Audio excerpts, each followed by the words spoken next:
خدا ہے یہی آرزو، اے خدا ہے یہی آرزو، میں امام زمان کا سپاہی بنوں، اے خدا معصوم فرماتے ہر شب جمعہ ہزارہا گنہگار وادی برہوت سے آزاد ہو جاتے ہیں۔ معصوم فرماتے ہیں مومن جب شب جمعہ آئے تو زیادہ سے زیادہ اپنے مرحومین کو یاد کیا کرو۔ ایک روایت میں آئے فرمایا جن کے والدین مرحوم ہو گئے، فرمایا ہر شب جمعہ تمہاری بوڑھی ماں تمہارے در پہ آتی ہے، تمہارا بوڑھا باپ تمہارے گھر پہ آتا ہے اور کیا سوال کرنے آتی ہے، میرے لال مجھے کوئی خیرات دو، مجھے کوئی ثواب دو۔ معصوم فرماتے یہ غافل انسان پوری رات سوتا رہتا ہے، یہ کھڑی رہتی ہے یہاں تک کہ صبح ہو جاتی ہے۔ ملائک کہتے ہیں اب جانے کا وقت ہے، کہتی ہے نہیں اب اٹھے گا نماز پہ، مجھے کچھ نہ کچھ تو خیرات دے گا، لیکن فرماتے سورج نکل جاتا ہے، یہ غفلت کی نیند میں سوتا رہتا ہے۔ یہ بوڑھی ماں اور مرحوم روتا ہوا جاتا ہے اور کہتی ہے کہ میرے لال اگر تو آج مجھے کچھ دیتا تو میں بھی تمہارے لیے دعا کرتی۔ فرمایا والدین وہ واحد وجود ہے پروردگار عالم نے جو بنایا ہے، مرنے کے بعد بھی ماں کی دعا بیٹے کے حق میں قبول ہوتی ہے۔ یہاں تک فرمایا اگر پریشان ہو مصیبتوں میں ہو ماں کی قبر پہ چلے جاؤ، باپ کی قبر پہ چلے جاؤ، وہاں اس کے لیے کچھ مانگو اور دعا کرو، خدا اس کے صدقے میں، کیونکہ مرنے کے بعد بھی ماں بیٹے کی تکلیف کو دیکھنا پسند نہیں کرتی۔ تو تصور کرو اس دنیا میں جس کو اللہ نے ماں بنایا وہ ہماری تکلیفوں کو برداشت نہیں کرتی، اور مولا علی فرماتے ہیں کہ میں تمہارے باپ سے بھی زیادہ تم سے محبت کرتا ہوں۔ جناب سیدہ فرماتی ہیں ہم تمہاری ماؤں سے زیادہ تم سے محبت کرتے ہیں۔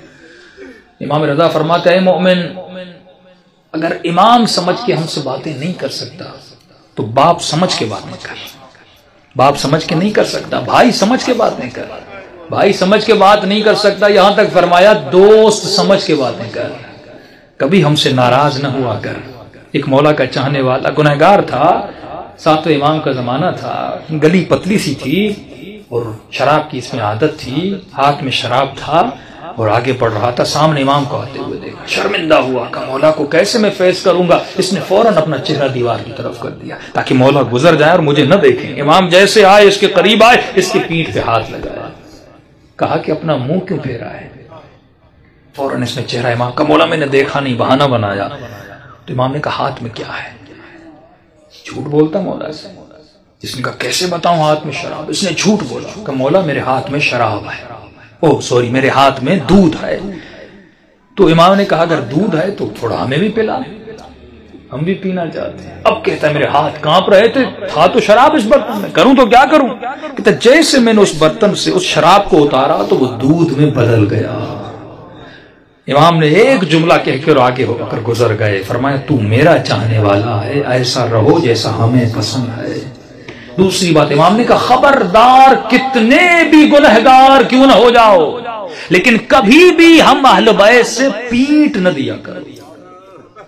یہ شیطانی وسوسہ ہوتا ہے، میں نے گناہ کیا، میں نے خطائیں کی، میں اتنے گنہگار ہوں، میں کیسے سجدہ کروں، میں کیسے نماز پڑھوں، میں کیسے علی سے گفتگو کروں، میں کیسے امام زمانہ سے باتیں کروں۔ امام فرماتے ہم بیٹھے اس لیے ہیں تاکہ تو ہمارے ساتھ درد دل کرے، اور یہ وسیلہ خدا نے آپ کو دیا۔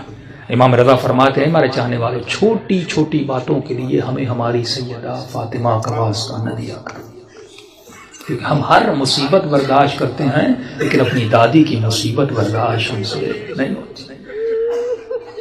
گناہوں سے بڑی کوئی خطا نہیں، بے ادبی سے بڑی کوئی خطا نہیں۔ شب جمعہ ہے، توبہ کی رات ہے، گناہوں سے توبہ کی رات ہے۔ اپنے مرحومین کے لیے بھی دعا کریں، اپنے لیے بھی دعا کریں، اور دلوں کو بارگاہ اہل بیت میں لے جائیں تاکہ خدا ان ہستیوں کے صدقے میں ہم سب کے صغیرہ کبیرہ گناہ بخش دے۔ اے خدا ہے یہی آرزو، اے خدا ہے یہی آرزو، میں امام زمان کا سپاہی